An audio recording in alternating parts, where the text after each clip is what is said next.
to give clemency because he's thinking about safety of the country first, because he might think that it might exist or a riot might fall or something like that. How will the ICJ look at that decision when it's made? I mean, I don't want to speculate on what the president may do, and I understand that passions run high here. Yesterday we saw that there was a lockdown.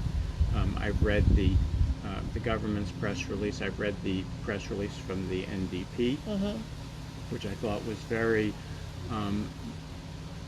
had a very good tone to it. You know, you can't grant clemency or a pardon on grounds that distinguish between the average person and a powerful person. You can't say that because you're a powerful person and you have the and your incarceration has the capacity to create trouble or to rile up your supporters, that you're above the law.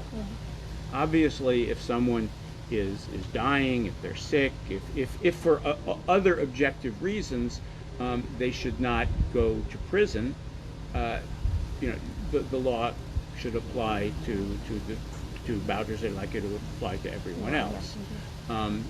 But just to say that, okay, because you are powerful, because you are the president, because you have supporters, that you're above the law, that we're going to treat you differently, that has to be based on objective criteria.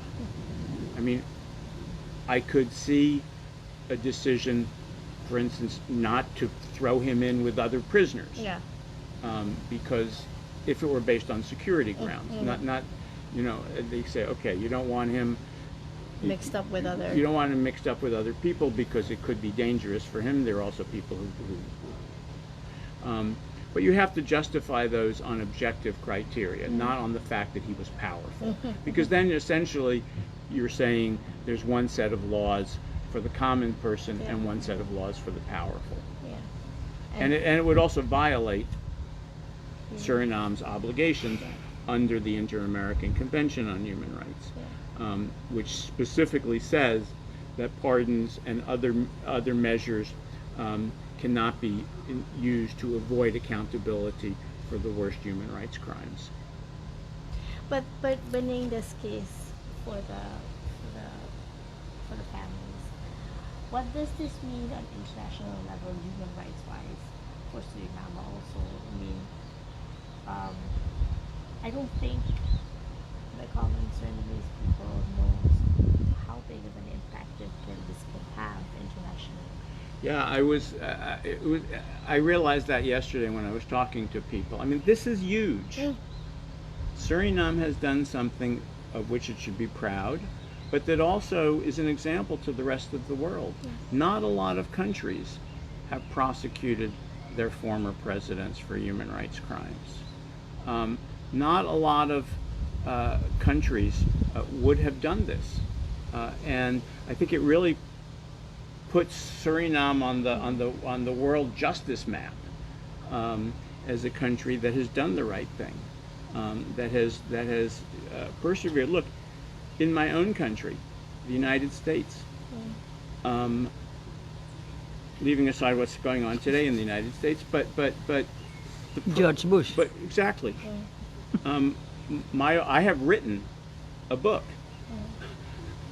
Laying for Human Rights Watch when I was working there, laying out the legal case that said that George Bush, Dick Cheney, George Tenet, Donald Rumsfeld have a case to answer for torture of prisoners in Guantanamo, waterboarding, renditions.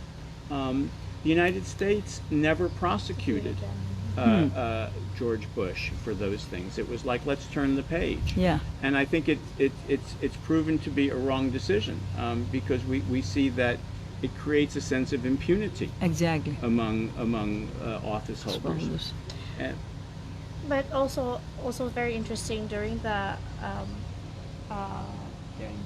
trial reading of the trial. Yes, the judge the judge said something very profound that both his lawyer said that the tactics that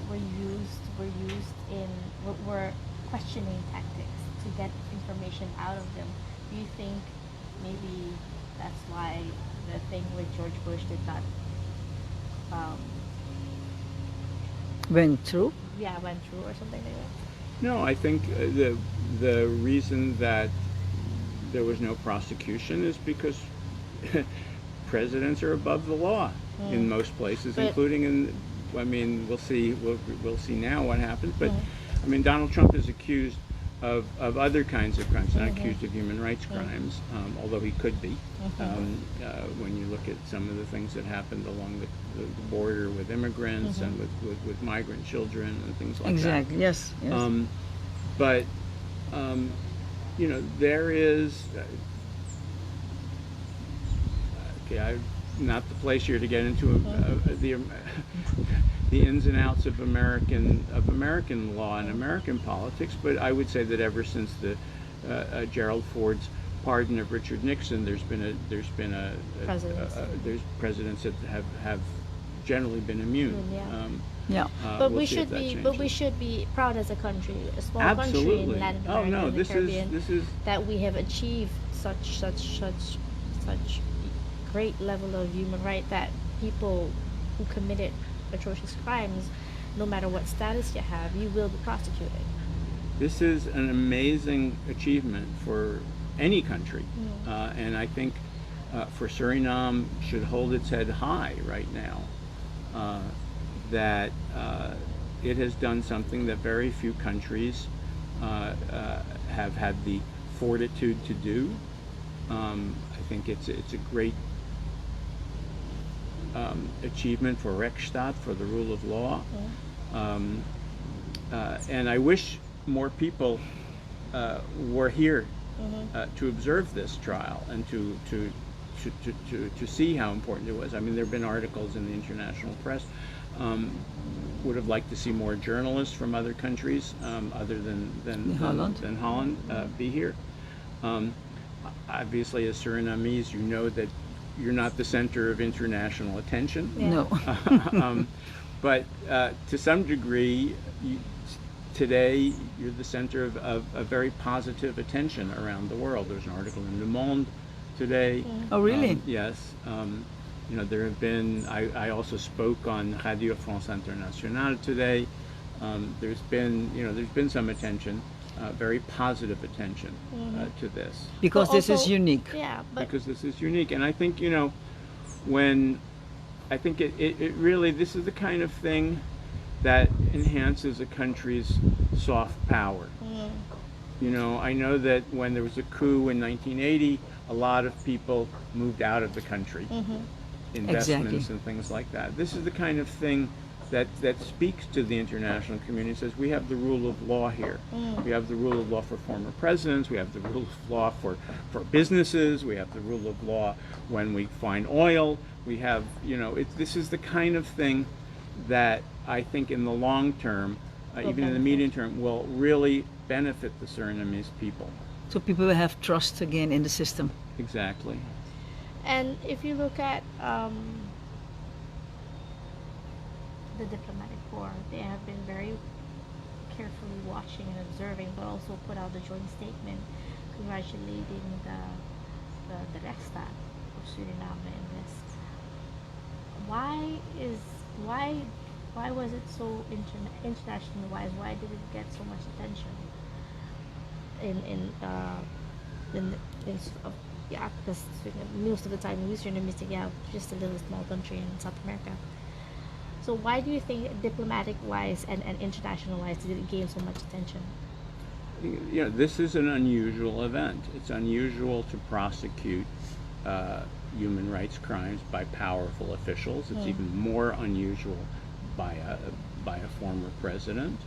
And I think, in my discussions with diplomats here and abroad, it's it evokes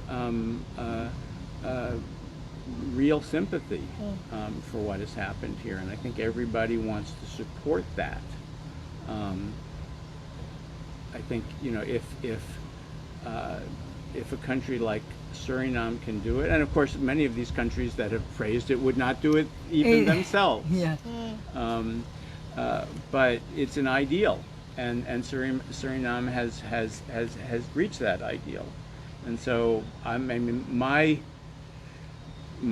of my jobs right now is to bring more attention to that. Not so much for the benefit of Suriname, although there's that, but I work around the world with people who are fighting for justice, and every example is an encouragement.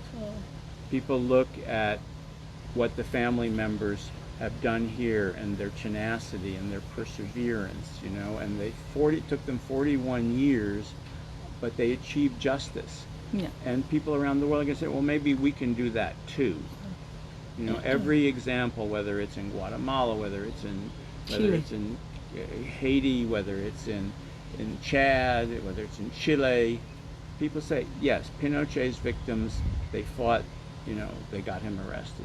Isenhabre's victims, they fought for 25 years, they brought him to justice. And maybe we can do that too. Why is it so complex? Because if you look at these trials around the world, they take years and years to finally bring justice to the people that deserve it. Why is it so complex, and why does it take so much time? I think this case is a good example of why it does. It's a question of political will. Even after, obviously, until 1987, it was not possible. Then from 1987 to 2000, the governments did not have the political will to challenge. Exactly. Yes. The power of Bouterse and his supporters, and I think we find that all over the world. That the powerful, they have power, and so they are going to try to throw a monkey wrench into the system. They're going to try to delay the course of justice. They're going to use every means at their disposal to prevent that. It's much easier if you don't have strong rule of law for the government to say, okay, this is too difficult. We don't want the trouble that's involved. But the rule of law has to be defended every day. It's not something that you can say, okay, we're not going to, but we have the rule of law here, but we're not going to prosecute these people because it's too difficult. The rule of law is difficult. Justice requires an investment of political capital and political will. And we do see around the world that justice often, against the powerful, often takes a long time. Not always, but often. I was involved in the case of the former dictator of Chad, Isenhabre. It took 25 years. Pinochet was only arrested 25 years after the crimes took place.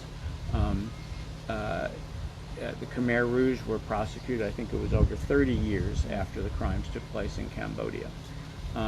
Very often, it's usually a political question.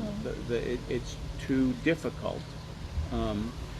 But each time that it happens, it's an advance for mankind. It's an advance for the rule of law. We look around the world today. We live in a world of impunity. We can look at what's going on in Ukraine. We can look at what's going on in Gaza. We can look at what's going on in Xinjiang in China, or in Tigray in Ethiopia. We see hundreds of thousands of people in some of these places being killed. Justice is difficult. The status quo is easier. So do you think the president can grant him pardon if he's thinking about riots in the country, and he said, well, I don't want to have riots, you know what, I'm going to give him pardon, grant him pardon, so he won't be going to prison anytime. No way, no any way to prison. I think it would be difficult to do that. I think it would be a violation of, this week has been such a proud moment, the crowning moment of 41 years. If Suriname were to then pardon him and say, okay, it was all, it was all just for show. We're not going to punish him because it's difficult. We will have international. I think it would certainly harm Suriname's reputation. It would look, we saw in Peru recently, Alberto Fujimori was granted a pardon over the objections of the Inter-American Court for Human Rights. Fujimori, who had already spent 15 years in prison. Oh. That really harms Peru's international reputation. I think, it would just. I'm an outsider. I know the limits of what my role is. The law, the Inter-American Convention on Human Rights, which we signed. which Suriname Suriname is a proud member of. Yeah. The foreign minister was the deputy secretary general of the Organization of American States. Yeah. I don't think it would be in Suriname's long-term interest to violate its international obligations. I think the government has it has a police force. It can deal with these things. Obviously, there are always going to be some crazy people. There are going to be, we saw here in February that you can have unrest and riots. I think those kinds of things the government will have to figure out how to deal with. Maybe build him his own prison. That's possible. I think you don't have to put him next to the common prisoners so that he's like banging on the and that you have people who could beat him up or who he could organize or whatever. I don't know. Yes. Yes. I mean, you can. I mean, in the case of that I worked on where Senegal imprisoned and convicted and imprisoned the former president of Chad, former dictator of Chad, Hissène Habré. They created a special wing of the prison just for him. Color TV, all that kind of stuff. But it wasn't his home. And I think that would be fine. House arrest, you would not recommend that? I'm sorry? House arrest? House arrest is not considered to be an appropriate punishment. That would be, I think you need to justify, you need to justify differential treatment on the basis of some objective criteria. Now, an objective criteria could be his security. Yes. So we're health-wise would be a criteria for not putting him in prison at all. His age? Well, no, because not his age, other people who are about to say his age are in prison.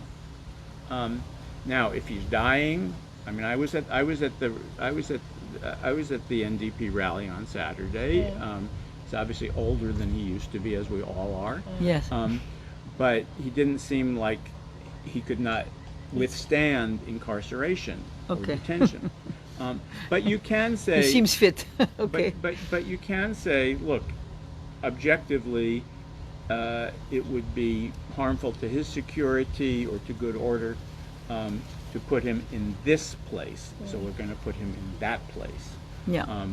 And so you could create a special detention situation for him. I'm not. Again, this is well beyond my my remit. My mandate as an international observer and as a non-Suriname Surinamese. But you have to do it on objective criteria. You can't say we're going to do this because you're powerful and we're afraid of you, or because because that would be saying that anybody who does this can commit the crimes they want.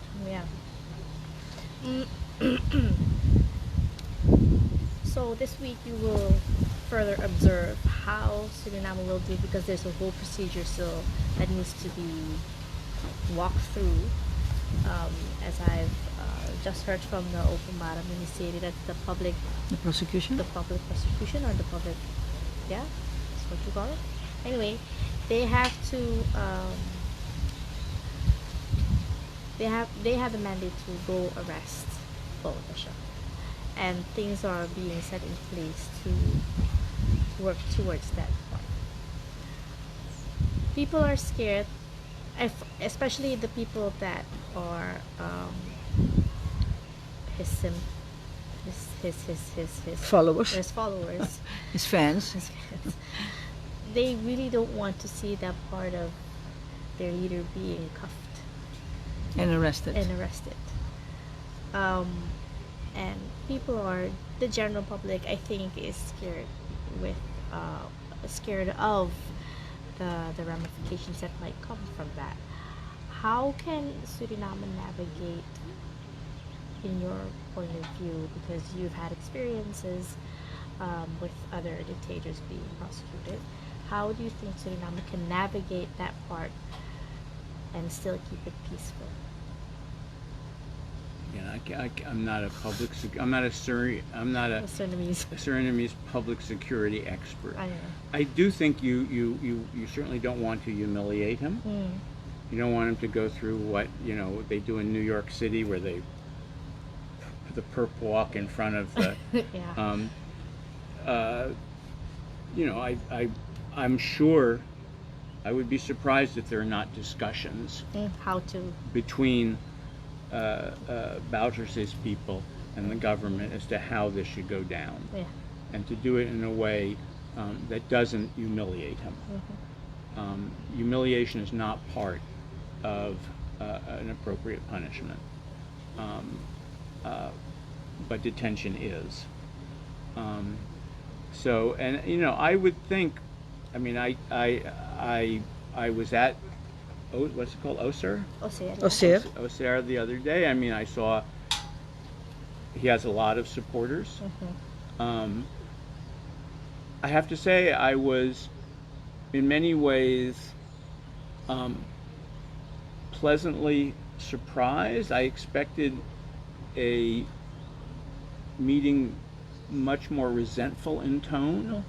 I thought it would look more like a Trump rally, and I actually found that it was mostly upbeat. It was and I would, if I, again, I it's hard to put myself in people's shoes here. If I were any Surinamese citizen, including a Bouterse supporter, I would want to live in a country that upholds the rule of law. That is not a banana republic in which presidents can get away with stuff. But also the message that Bouterse gave during his rally, basically, was, guys, we just calm down, we need to chill out, we need to focus on the next elections of 2025. Let's just work toward it, no matter what the decision will be during the court hearings. We have to stay calm and not give people reason to point fingers at us. How did you perceive that message? Because you didn't expect that? I didn't. I don't. I mean, there was a mixed message at that meeting. But I saw the second part of that message. I mean, the calming message was in the statement by the NDP yesterday. It was like, Calm down. let's calm down. Let's focus on Election. on the elections. We don't want to be seen as a party of hoodlums, as a party of gangsters. If we want to compete for power in this country, we have to be seen as responsible.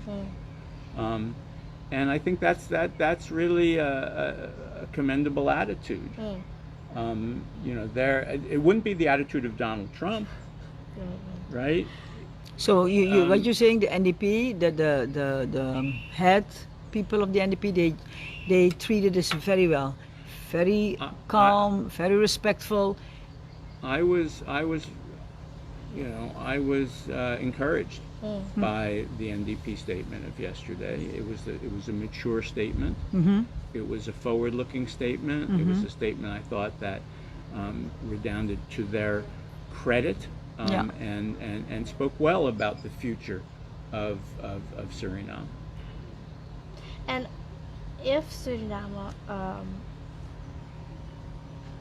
if everything goes down like in the protocol and procedures of the law, that Rotisha gets incarcerated in a respectful manner, as they have talked out about, will that also solidify Suriname's reputation more as a country? I think so. I think, people are, as I read the international reaction in newspapers, it was, final decision, after 41 years, the rule of law, la la la. But we're still waiting to see what happens next. And I think that if he is actually incarcerated in a way that respects his integrity, and that is a positive way, I think it will only enhance what has happened here already this week.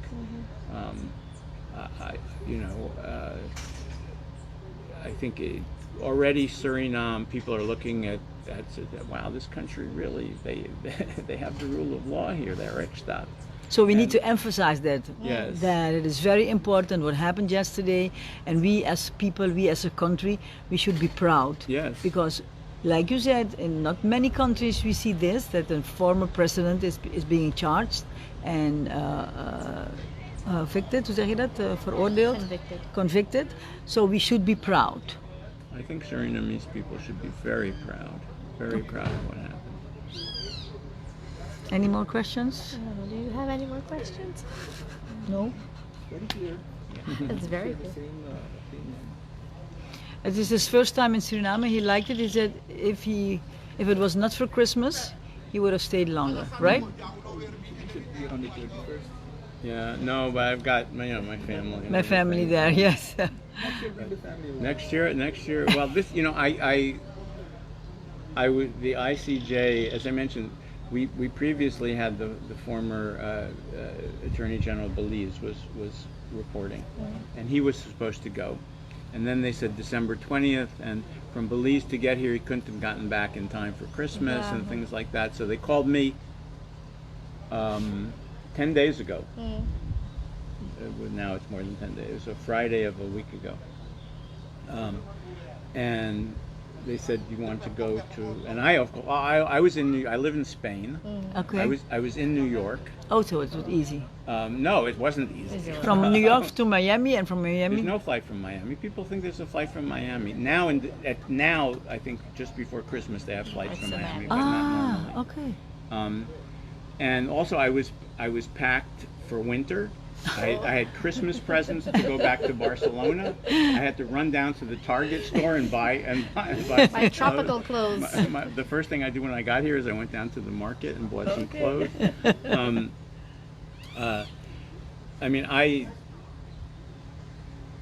perhaps more than most people, I actually know where Suriname was. I actually knew who Daisy Boucherse was. I actually knew about the case, Yeah. but not enough. So it was very last minute that I came here, and really, if I didn't have to be back for Christmas, I can't believe I'm not going to the interior. I can't. Yes, so sad. When are you leaving? I'm leaving Saturday. So that's too bad. Too bad. This short. We invite you. You're welcome That's to the come 21st. next time. 21st. Think we can kidnap him for No, you And no, Dude, he's going to the Jodensemana tomorrow. Tomorrow I'm going to Oké, the mensen gaan eruit. Oké, thank you so much for your time. Prima. Oh, Oké, mensen, dank jullie wel voor het kijken. En misschien dat ik later weer terug ben. Ciao, ciao. Dat was Reed Brody. when you say that we should be proud.